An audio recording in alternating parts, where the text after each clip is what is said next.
Bonjour à toutes et à tous, j'espère que vous allez bien. Voici la revue de presse du vendredi 1er août. On commence ce tour d'Europe de la presse en France avec Le Progrès qui présente un entretien exclusif avec Mathieu Louis-Jean, nouveau directeur technique de l'OL. Et le mot d'ordre est clair, il va falloir être plus créatif, trouver des joueurs à fort potentiel. Lyon n'est pas dans la meilleure santé économique et sait que plusieurs années d'austérité arrivent et Louis-Jean n'a pas dévié de la ligne tracée par Michel Kang récemment. Les recrutements hors de prix, c'est fini pour un petit moment, pouvons-nous lire dans les pages intérieures, mais la confiance est renouvelée dans le staff de Paulo Fonseca. D'ailleurs, à ce propos, l'équipe consacre aussi une belle page à l'OL, faire mieux avec moins, titre le quotidien français, résumant les enjeux de la saison à venir pour Lyon.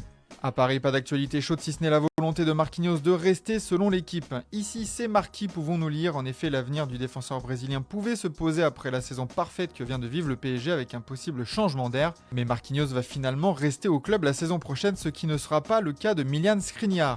Le défenseur slovaque est officiellement cédé à Fenerbahçe pour un montant avoisinant les 10 millions d'euros.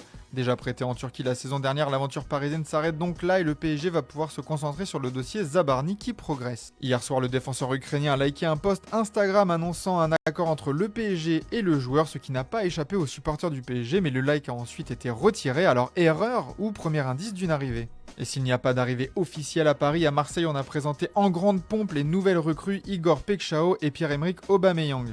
L'OM offre un bain de foule à Pekchao, titre La Provence. L'ailier est la recrue la plus chère de l'histoire de l'OM et a reçu un accueil haut niveau, tout comme le retour de Pierre-Emerick Aubameyang. Le Gabonais a aussi enflammé les supporters et si sa condition physique pose question pour son ancien préparateur physique, pas de doute. Si Aubameyang fait une préparation sans blessure, il retrouvera ses qualités, voilà qui devrait encore plus hyper les supporters marseillais. En Angleterre, on insiste sur le jugement qui a été rendu dans l'affaire Paqueta. Blanchi, titre le Mirror Sport ce matin, le joueur brésilien avait été accusé d'avoir reçu volontairement des cartons jaunes lors de 3 matchs de Première Ligue et risqué jusqu'à une suspension à vie, mais le joueur a été innocenté de toutes ces accusations. Range tes problèmes, a même titré le Daily Star, West Ham peut souffler. Aussi dans le royaume, le Baldé numéro 9 fait toujours plus de bruit avec notamment le destin d'Alexander Isak au centre des préoccupations, encore une fois. Gréviste, titre le Daily Star avec un jeu de mots avec la traduction du poste d'attaquant de pointe en anglais pour parler de 2 joueurs en conflit avec leur direction. Le buteur suédois veut quitter Newcastle et s'entraîne seul en Espagne tandis que Yohan Wissa, lui, veut rejoindre les Magpies. Le jeu de domino va encore agiter nos journées aussi à Manchester où Rasmus Højlund ne veut pas entendre parler d'un départ et compte se battre pour sa place. Højlund d'espoir et de gloire, titre le Manchester Evening News qui ajoute aussi que son plan est clair, rester et se battre quoi qu'il arrive. Un dernier mot anglais sur la performance de Tottenham hier, victorieux 1-0 d'Arsenal, le grand rival dans un match plutôt terne, une victoire tactique de Thomas Frank saluée par la presse anglaise. Franchement, c'était parfait, titre le Mirror Sport, une première victoire dans un gros test dans cette préparation pour les Spurs.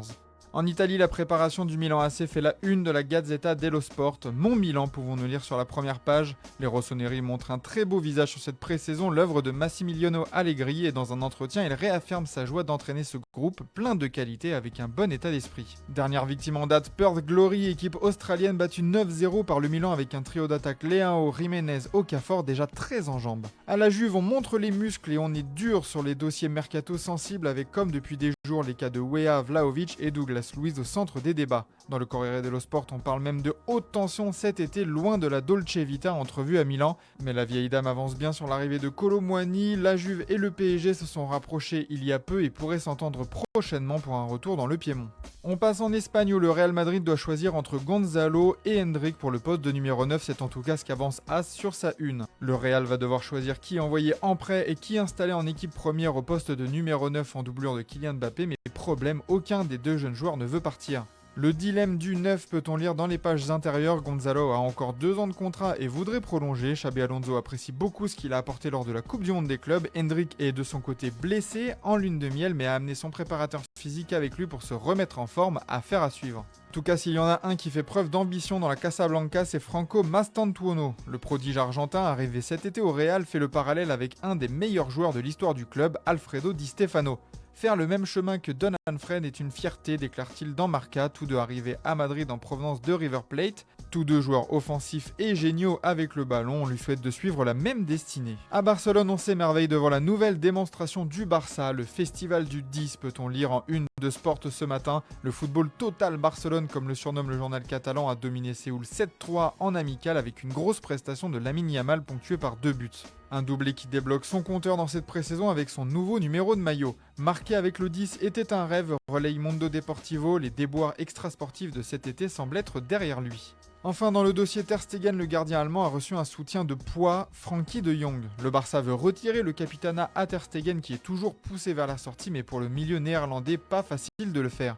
Ter Stegen, pour moi, c'est toujours mon capitaine, relaye Sport. Attention à la fracture dans le vestiaire, le dossier est épineux. On finit au Portugal où la victoire du Benfica fait la une de Record. Ajustement des comptes, peut-on lire ce matin. Opposé au Sporting Lisbonne dans un derby qui sonnait comme une revanche après la finale de la Coupe qui a clôturé la saison, les Aigles ont pris leur revanche 1-0 et s'offrent leur 10e Supercoupe du Portugal. Le coup d'envoi est rouge, peut-on lire dans O Jogo ce matin. La saison a donc officiellement débuté au Portugal avec un match compliqué, illuminé par le but de Pavlidis. Pavlidis brille dans l'obscurité, ajoute Abola. De son côté, Record souligne aussi les difficultés offensives pour le Sporting, désormais orphelin de Victor Gyökeres, mais ne peut s'empêcher de lancer une pique aux Suédois avec le match de Hjulman, milieu du Sporting lui aussi très courtisé. Ce Nordique ne fait pas la grève, peut-on lire par rapport au bras de fer qui a duré plusieurs semaines entre Gyökeres et son club. Dans les actualités extrasportives, Fernando Madureira, ancien leader des Super Dragons, les Ultras de Porto, a été condamné à 3 ans et 9 mois de prison ferme dans une affaire qui remonte à novembre 2023. Lors de l'assemblée générale du FC Porto, lui et sa femme Sandra sont accusés d'avoir planifié des intimidations, agressions et troubles pour favoriser un vote statutaire bénéficiant à l'ex-président Pinto da Costa. Voilà pour cette revue de presse, merci de votre fidélité, on se retrouve tout à l'heure pour le JT Foot Mercato.